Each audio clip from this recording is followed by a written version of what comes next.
Olá pessoal, tudo bem com vocês? Estamos de volta. Hoje nós vamos tratar um pouco sobre construção da pesquisa, sobre epistemologia, tá? E eu quero agradecer a vocês por assistirem aos vídeos, estarem preparando materiais tão bons no contexto geral que vocês têm preparado, tanto no mestrado quanto no doutorado. A qualidade tem sido boa, né? E eu acho que vocês estão em um bom caminho de pesquisa. E, claro, aqui é um exercício sobre todos os aspectos, mas que a gente vai ter vai ser uma experiência boa para construir qualquer processo de pesquisa, né? E aí eu agradeço a vocês e vamos dar início a esse processo. De novo, meu nome é Marcelo, estou aqui com vocês discutindo um pouco sobre pesquisa na educação. Bom, como eu falei, hoje a ideia é a gente estar mostrando aí uma discussão sobre a construção teórico-epistemológica da pesquisa acadêmica e até da produção dissertativa, né? Então a ideia é trabalhar um pouco essa perspectiva também do método, de tudo que a gente precisa construir no cotidiano de pesquisa nas nossas construções, ok? Então vamos lá. Uma chamada geral, em termos gerais, sobre essa questão mais teórica, epistemológica, né? A ideia é que a gente, de fato, discuta aí, juntos, uma perspectiva do processo de pensar a construção científica. Primeiro, para ser ciência, tem um conjunto de fatores que faz com que uma coisa seja definida como ciência. A primeira delas é, de fato, a validade e a fidedignidade, né, dos estudos efetuados. Então, para ser válido, para ser correto, para ser, de fato, visto como algo científico, você tem que ter algo que na sua construção, garanta validade e fidedignidade do estudo. Tá? Então, você tem um conjunto de fatores na pesquisa quantitativa que vão permitir você avaliar se os dados são confiáveis, confiabilidade desses dados, a validade, a condição de entender se eles de fato respondem ao que a realidade demonstra, né, que vão ajudar vocês, no caso que forem fazer estudos quantitativos, a perceber se aquele estudo está válido ou não, né, para poder colocar isso para a discussão científica, tá? E do ponto de vista qualitativo, a ideia é que a gente de fato consiga não manter uma postura de neutralidade, porque isso basicamente inexiste, mas que você consiga se afastar para poder fazer o processo de análise, até porque na pesquisa qualitativa, muitas vezes a questão é muito mais uma hermenêutica, uma avaliação interpretativa da realidade. Então a gente tem que ter clareza sobre esse processo, tá? E a segunda questão é a possibilidade de a gente, de fato, conseguir replicar os estudos, né? E a replicação dos estudos, ela se dá justamente pela descrição do método utilizado, né? Do caminho que foi feito, daquilo que você construiu, para que outra pessoa possa pegar esse processo e replicar, refazer da mesma forma para poder obter os resultados que sejam minimamente semelhantes aos da gente, para poder de fato ser visto aí como algo científico, né? Então vamos lá. Discutindo aqui um pouco essa perspectiva, nós temos que ter um espírito científico, uma atitude científica, né? Que seria aí uma disposição pessoal, subjetiva, adequada ao trabalho científico, né? Que é a postura de fato, a gente ter um certo nível de crítica, ter um certo nível de dúvida, né? Um ceticismo que, de certa forma, tem a perspectiva de nos trazer a baila a discussão dos processos que foram efetuados, inclusive em termos metodológicos, para, de fato, mensurar essa perspectiva de ciência, né? De não ser uma perspectiva de um discurso de senso comum, nem de ser um discurso pura e simplesmente filosófico, né? Mas de ser algo que, de fato, é aplicável, tá? A segunda questão, avançando nessa mesma perspectiva, é o espírito crítico, né? que é o espírito de fato você pegar alguma coisa e analisar, questionar de fato, submeter a um exame, né? A gente pode ter uma verdade dita e essa verdade dita não ser aquilo que de fato responde. Então você tem que discutir isso. Para discutir isso, tem que ter uma postura mais crítica, né? Para julgar a validade, para analisar essa condição e para poder entender a fundamentação daquelas soluções que são apresentadas por um certo cientista, por uma dada teoria, algumas questões relacionadas a essas situações, né? Seria você pegar um certo tema, um objeto de pesquisa seu e pô-lo à prova de fato, né? E, de fato, você acha que é uma coisa e na prática você às vezes costuma encontrar outra diferente, né? E essa postura crítica é importante para que você não queira comprovar pura e simplesmente aquilo que você acha que é a verdade, né? A verdade pode ser completamente diferente daquilo que a gente acha que ela é, tá?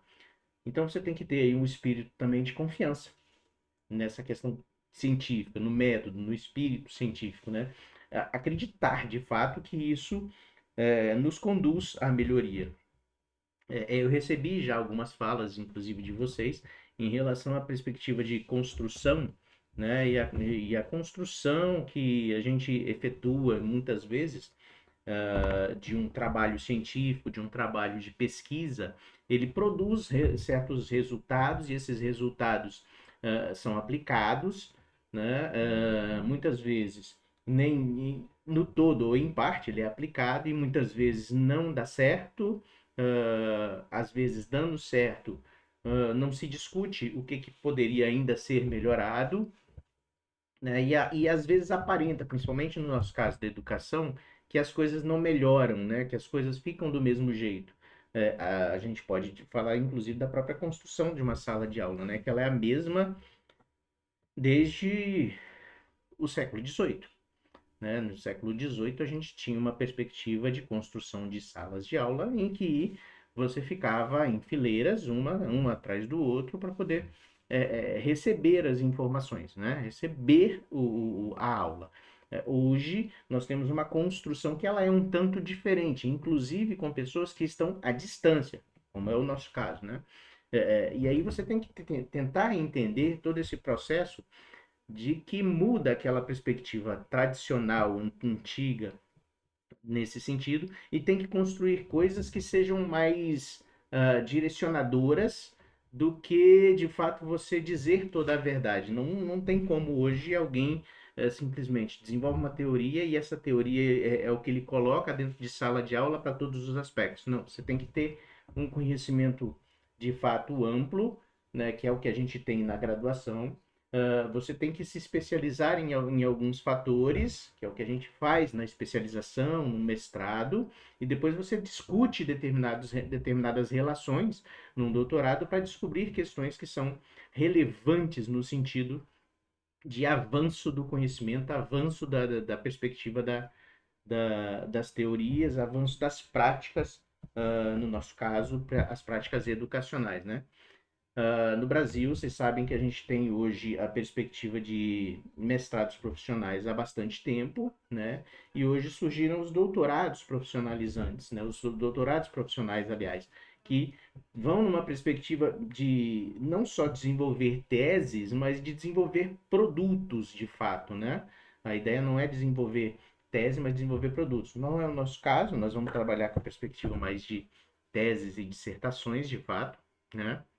Mais acadêmica nesse sentido, mas uma vertente nesse sentido já surgiu no Brasil do doutorado também, com o desenvolvimento de produtos avançados nesse sentido na área, principalmente educacional, a gente já tem esses estudos sendo efetuados também.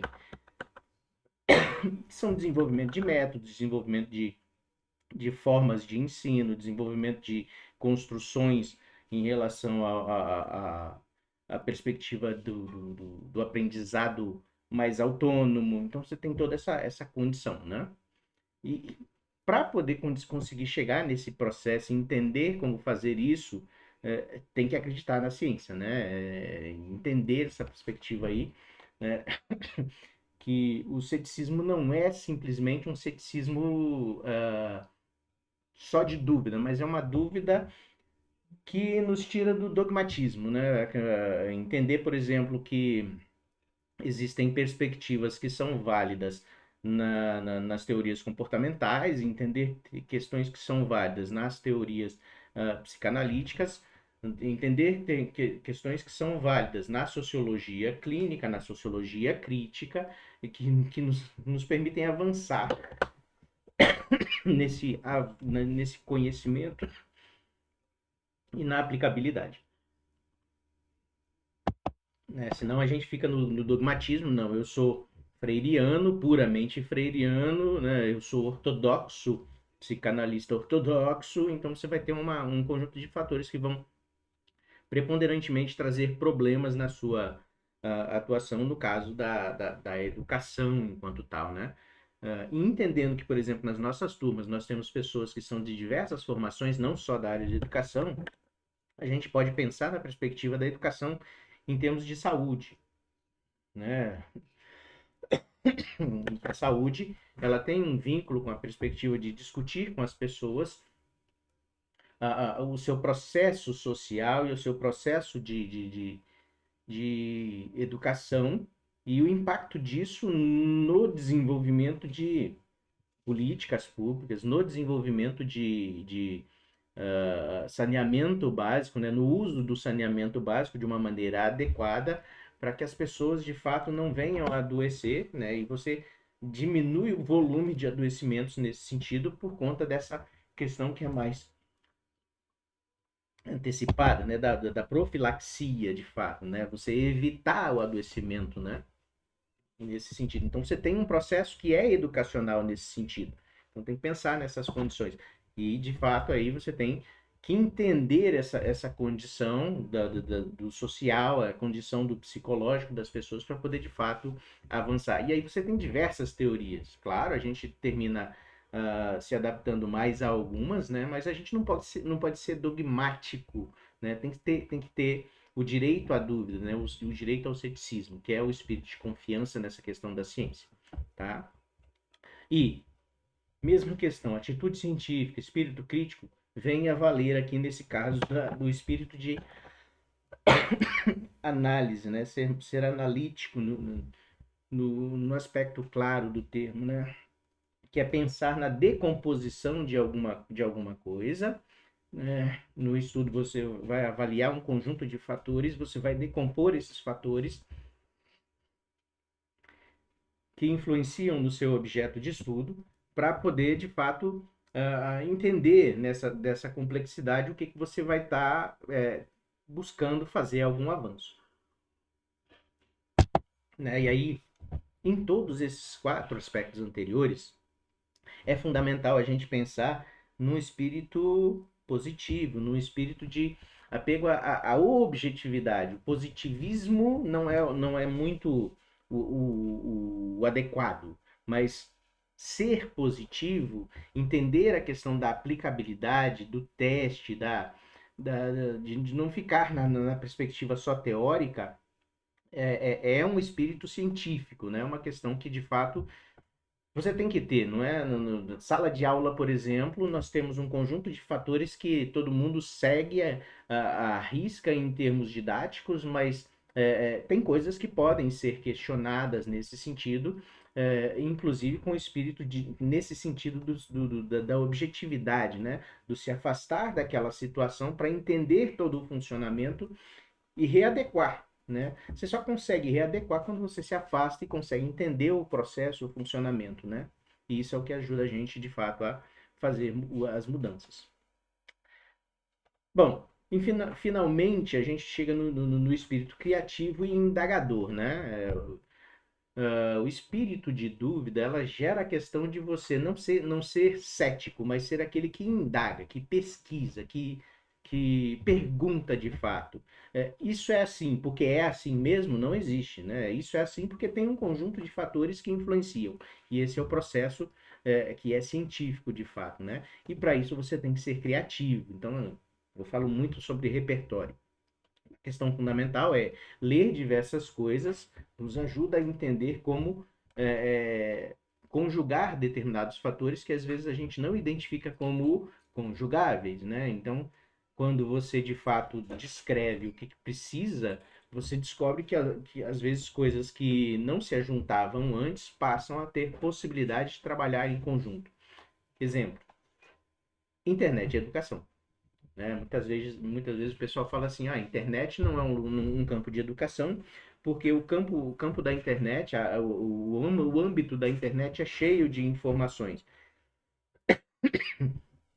E aí vem a questão, se é cheio de informações, a educação também está presente. Né? E como fazer educação via EAD é um conjunto de questões que precisam ser pensadas. Por exemplo, design. O pessoal pensa assim, é desenho. Tá, mas é o desenho que vai te permitir fazer com que as pessoas se sintam atraídas a uma apresentação, se sintam atraídas a um texto, se sintam atraídas a um vídeo dentro de uma determinada página. Então, quer dizer, esta condição já traz para a gente o vínculo do pessoal da área de design para uma página, no caso da educação, mais ainda, né? Quer dizer, você vai conjugando um conjunto de fatores que vão, de fato, depois terminar em produtos, terminar em teorias sobre esse tipo de aprendizado. Exemplo, uma questão fundamental sobre a evasão escolar. Evasão escolar existe. E aí você trabalha na perspectiva, por exemplo, de educação à distância, qual é o nível dessa evasão? Como é que funciona a evasão à distância se o seu aluno já está fora?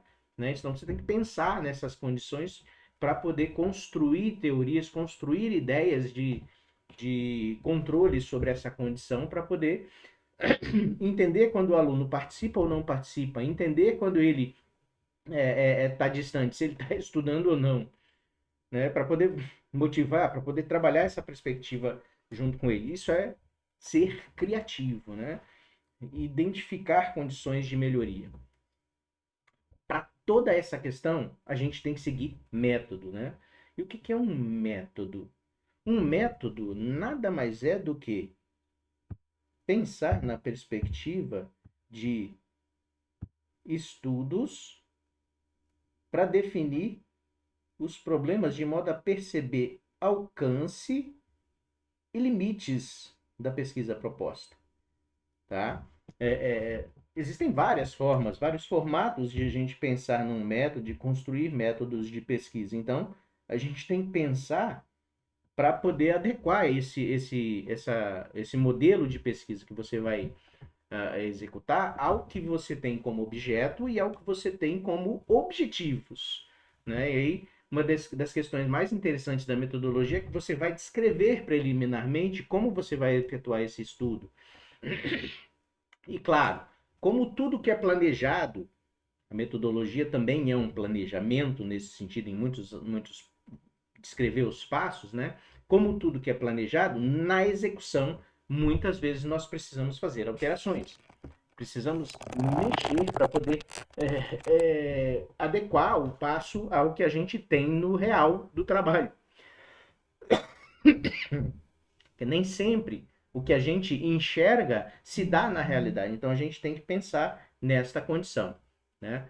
Primeiro passo, o que é a pesquisa então? É um trabalho em processo. Né? Pesquisa é um trabalho em processo. Tá?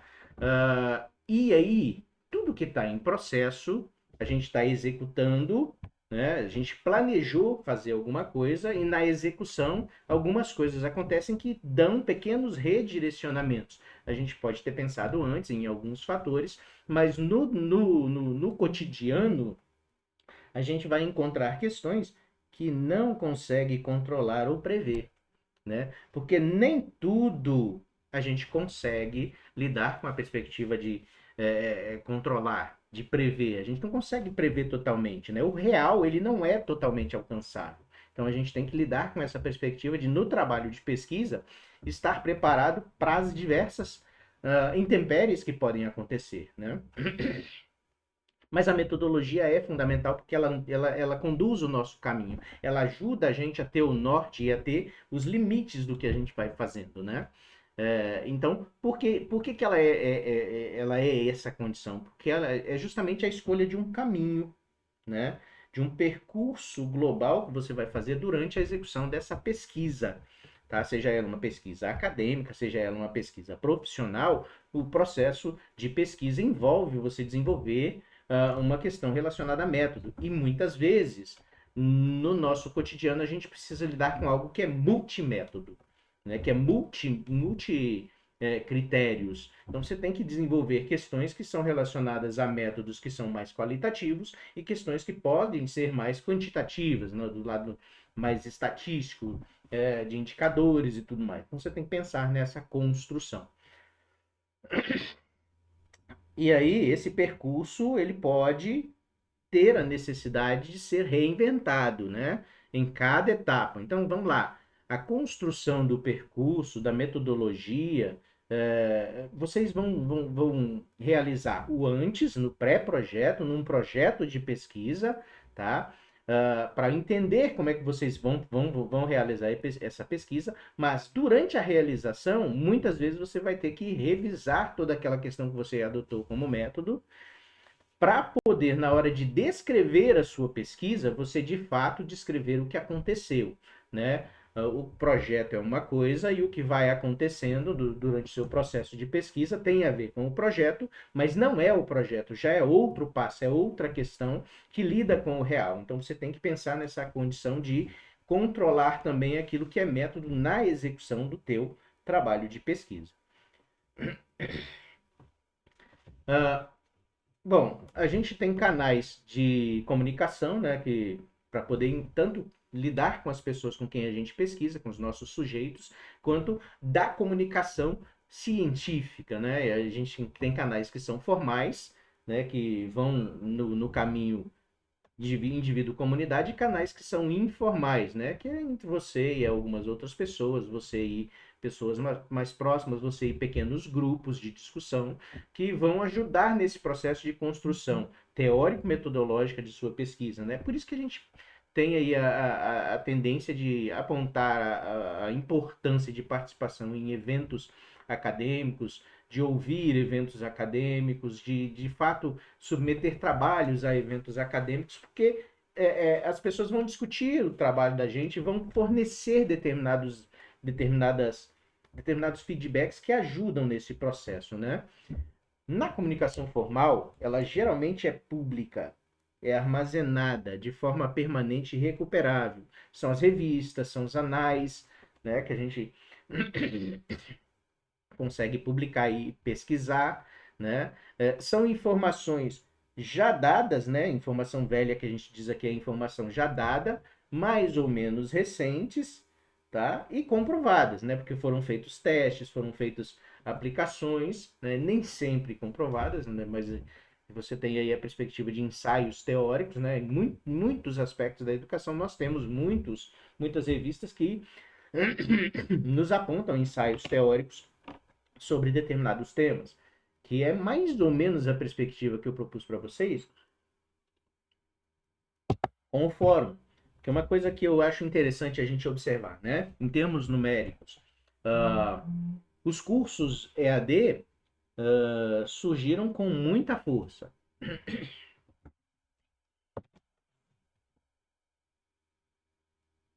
Surgiram com muita força. E aí eles incrementaram um volume grande de cursos à distância nas instituições de educação superior, só a título de exemplo, né?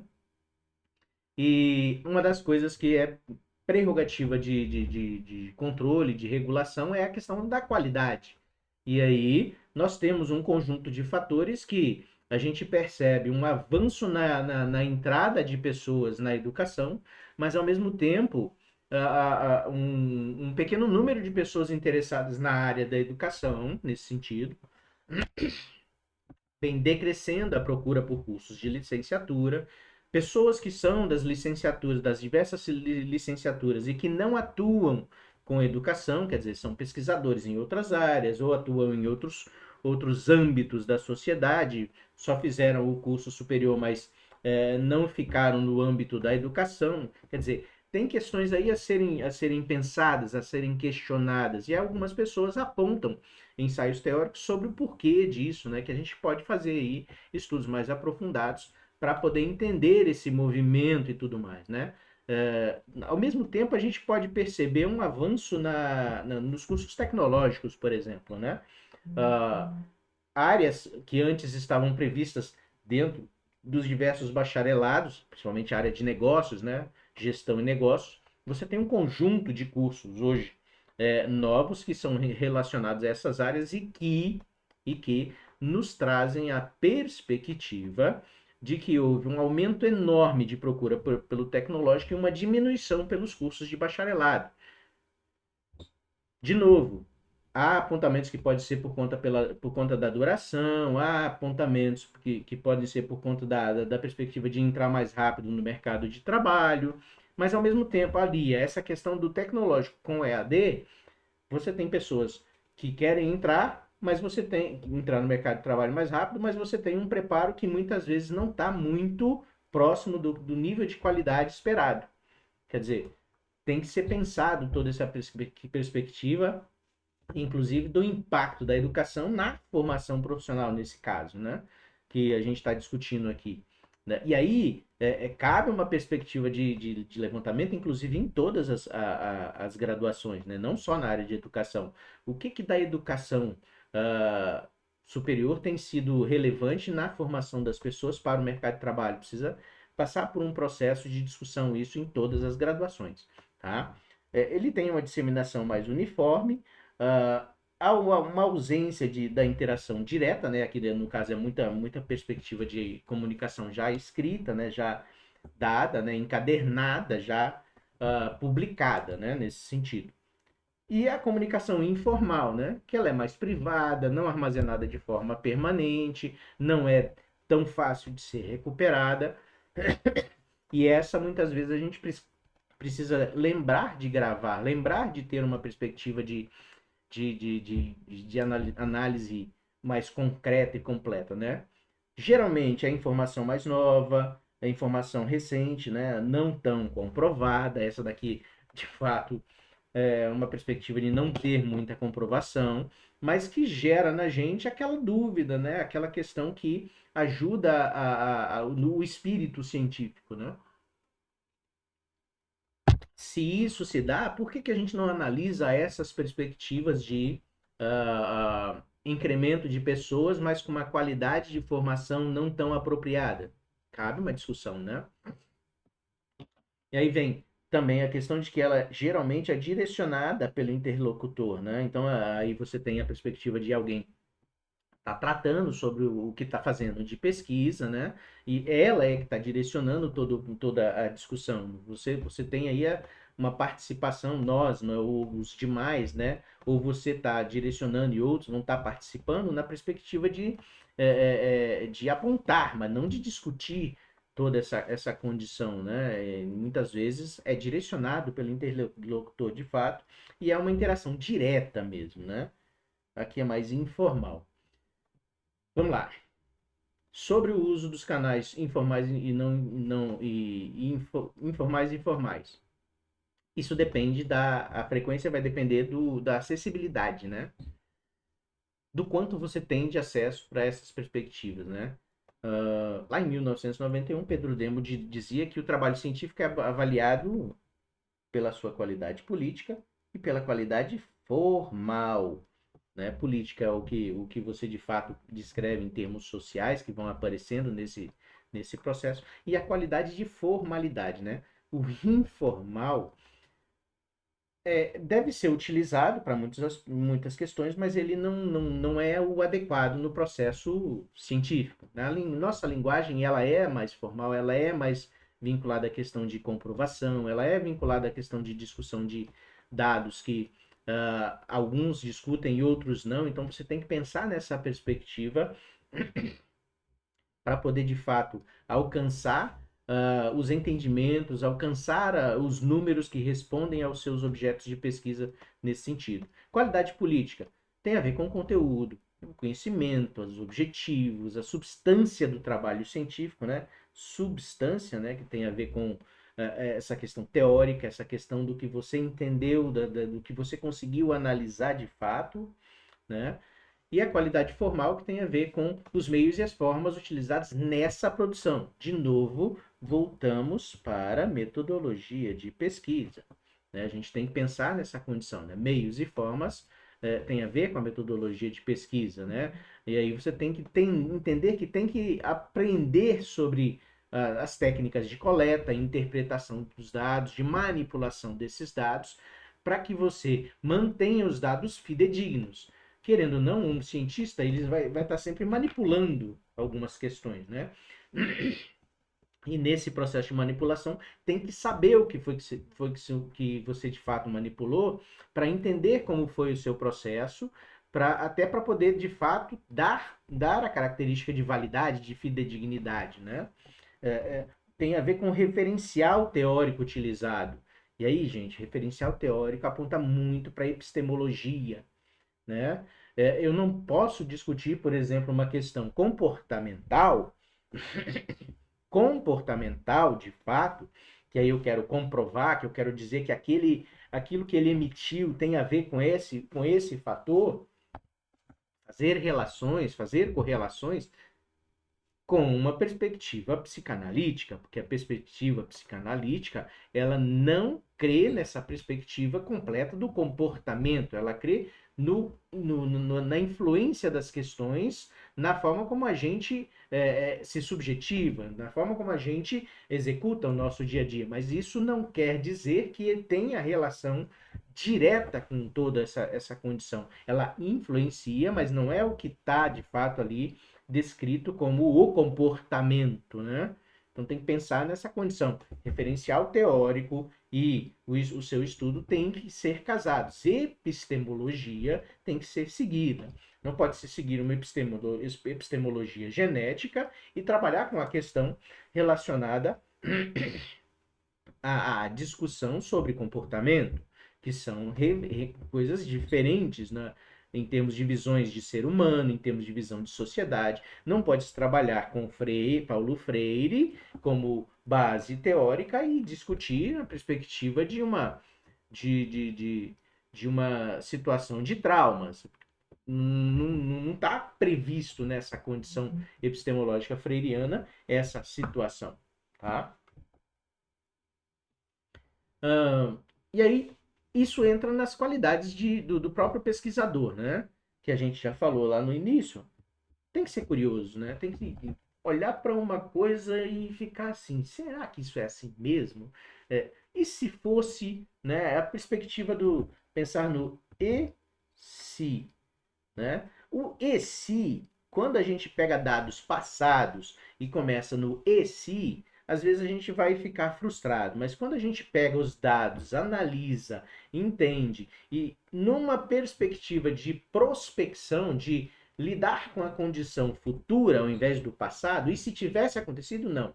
E se não fosse desse jeito, mas fosse assim? Como aconteceria? E você vai, de fato, construir novos cenários, novas perspectivas, né? E se os alunos não ficassem uns atrás dos outros, como seria o relacionamento numa escola normal?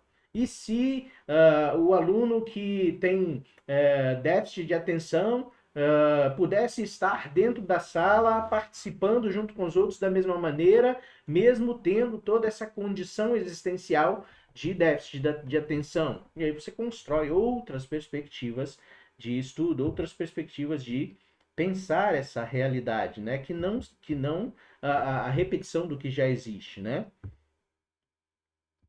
De novo também a criatividade, a integridade intelectual.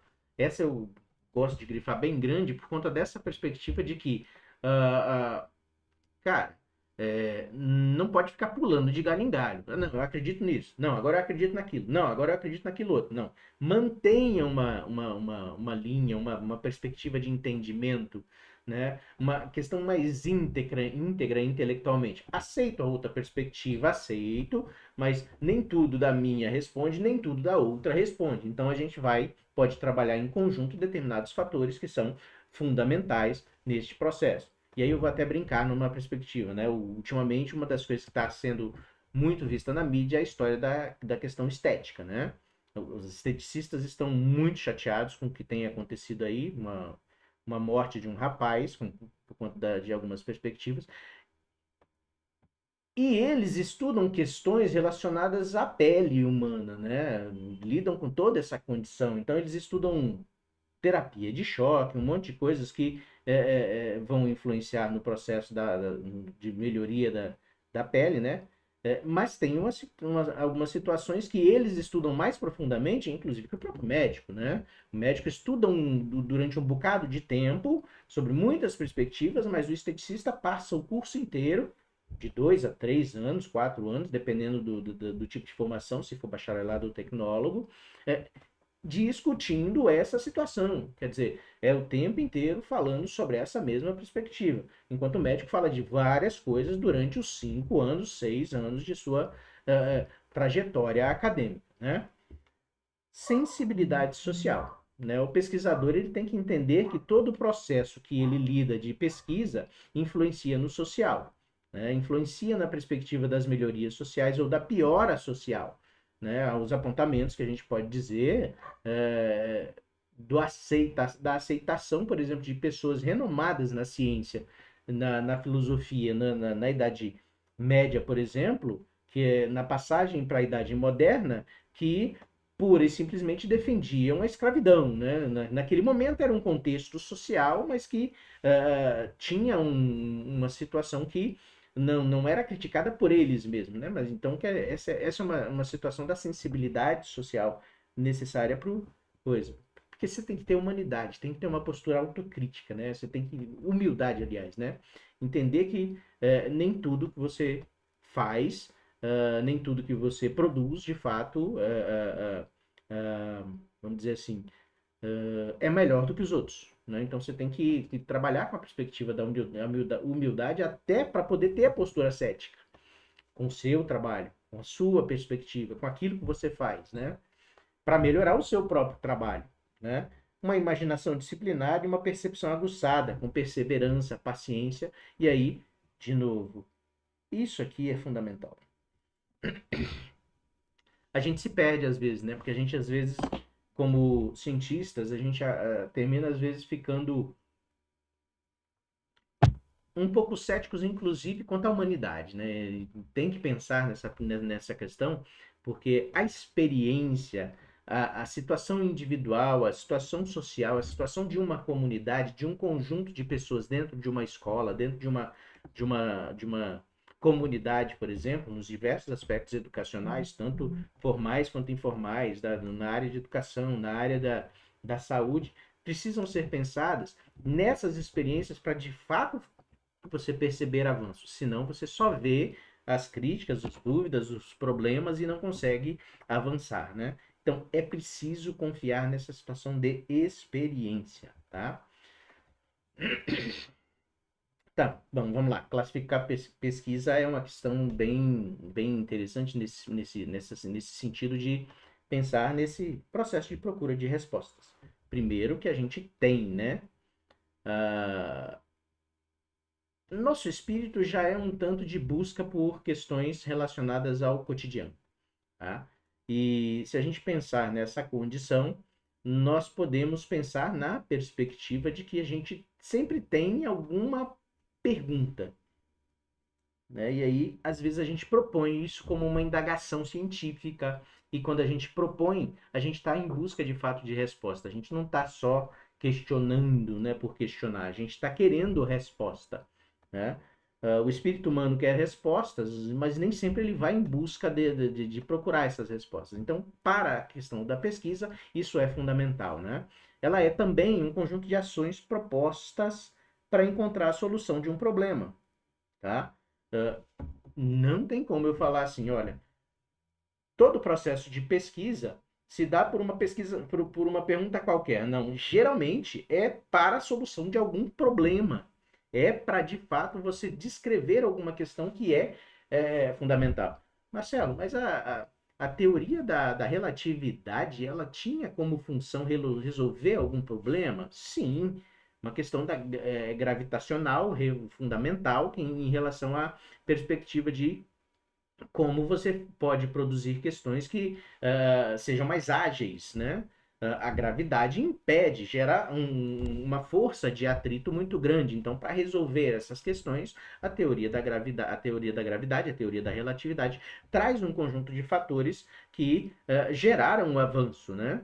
A própria perspectiva da fissão nuclear, que tem como base também a teoria da relatividade, tem essa perspectiva de pensar na agilidade, né? No como gerar energia, né? E energia depende dessa questão da própria do próprio atrito, tá? Então tem que pensar nessa condição, tá? E do ponto de vista da natureza, de novo, classificação de pesquisa. É possível a gente pensar que existem pesquisas básicas e pesquisa aplicada. Básica, ela é muito vinculada à questão teórica, e a aplicada pega essa teoria e vai gerar um conjunto de fatores de teste sobre isso, né? A pesquisa básica, então, ela objetiva gerar conhecimentos novos para o avanço da ciência, mas sem pensar necessariamente na aplicação prática sobre isso. É a teoria da relatividade, por exemplo, tá? A aplicação prática, a teoria não quer resolver. A aplicação prática disso, outras pessoas se importaram com essa perspectiva, tá? É, de novo, avanço. Teoria da relatividade, fissão nuclear, fusão nuclear. Bacana. Fissão e fusão nuclear foram questões que foram relativamente testadas do ponto de vista da energia. E aí alguém vira e fala, do ponto de vista de energia, beleza, vários pode gerar energia e ou pode ser feita uma bomba.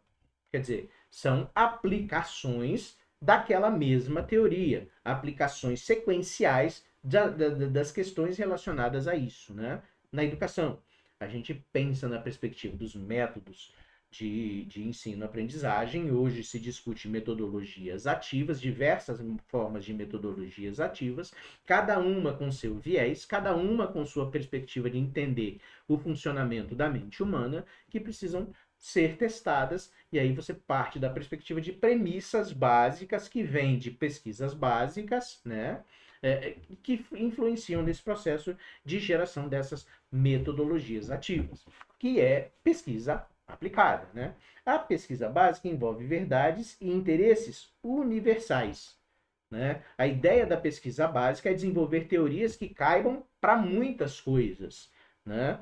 Enquanto a pesquisa aplicada, ela quer gerar conhecimento e aplicação prática, dirigido à solução de problemas específicos. Não é geral, é específico, né? A psicologia tem um conjunto de teorias. A sociologia tem um conjunto de teorias. A antropologia tem um conjunto de teorias. A psicologia sobre o funcionamento da mente humana, sobre o comportamento, sobre a perspectiva dos traumas, sobre a perspectiva da aprendizagem. E isso influencia na educação. A sociologia sobre o aspecto da socialização, sobre o aspecto da formação social da mente, por exemplo. Algumas questões que são bastante relevantes e que influenciam na educação. E a gente, na educação, tem uma tendência muito grande de fazer mais pesquisas aplicadas, né? Menos pesquisas teóricas e mais pesquisas aplicadas. Mas tem pesquisa teórica em educação, Marcelo? Tem, porque você tem um conjunto de fatores que são próprios da educação, como didática, como pedagogia, né? Como andragogia, como a eutagogia, que são questões relacionadas diretamente ao processo de ensino-aprendizagem, que não é só aprendizagem, que tem a ver com o ensino, que tem a ver com a perspectiva do homem, mas que tem um processo no meio que você teoriza bastante sobre essa perspectiva. Então a gente tem toda essa condição que pensar, né? E aí, as verdades e os interesses na pesquisa aplicada são locais, né? Na pesquisa aplicada, geralmente você vai ter o desenho de algo que é muito localizado. Claro, em algumas questões você vai começar a teorizar ali sobre como fazer para que aquilo que é localizado possa ser tornado universal. E aí cabe essa perspectiva de pensar nos diversos estudos localizados, por exemplo,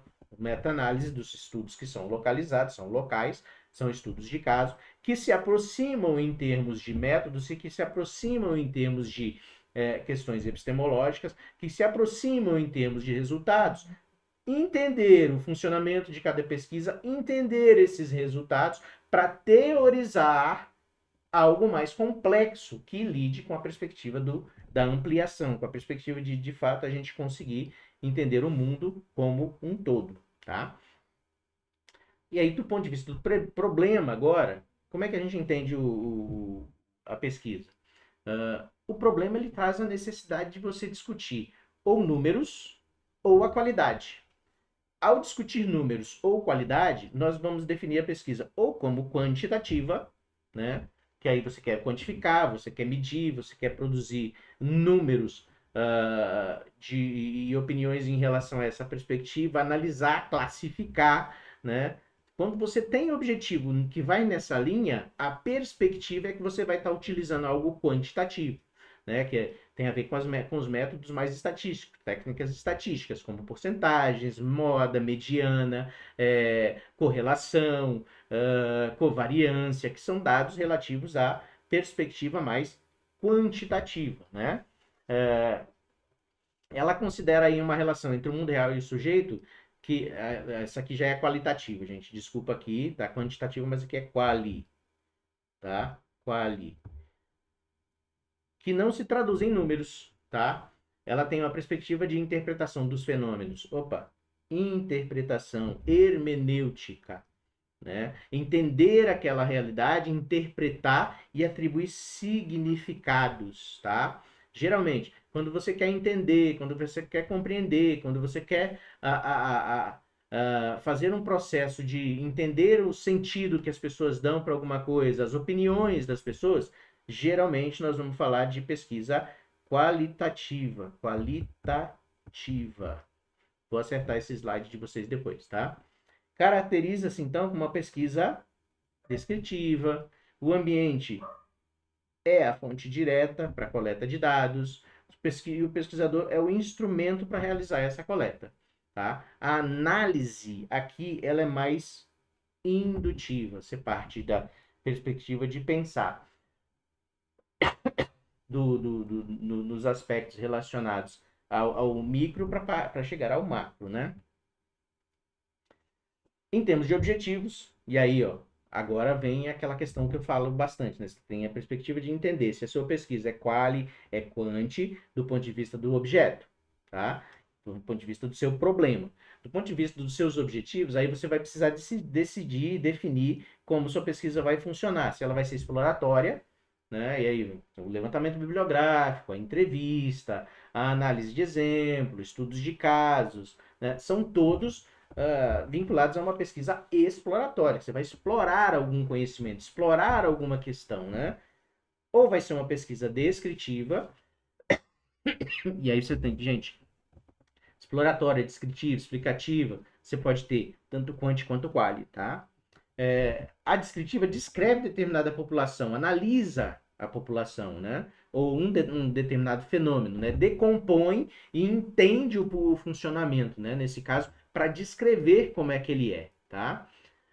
Estabelece as relações entre as diversas variáveis, né? Aí utiliza geralmente coleta de dados, questionário, observação sistematizada, etnografia, né? Nesse sentido aí a gente tem muito essa proximidade.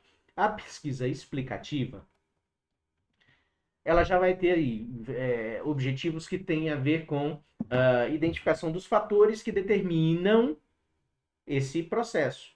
Primeiro, eu vou descrever, na descritiva eu vou descrever, e na explicativa eu vou determinar o que contribui para essa ocorrência, para essas ocorrências, para o funcionamento desse processo dessa dada forma, tá? Isso é primordial pensar, ok? Vou dar uma paradinha aqui. Depois nós vamos colocar um outro vídeo, e no outro vídeo nós vamos continuar com as perspectivas aqui existentes.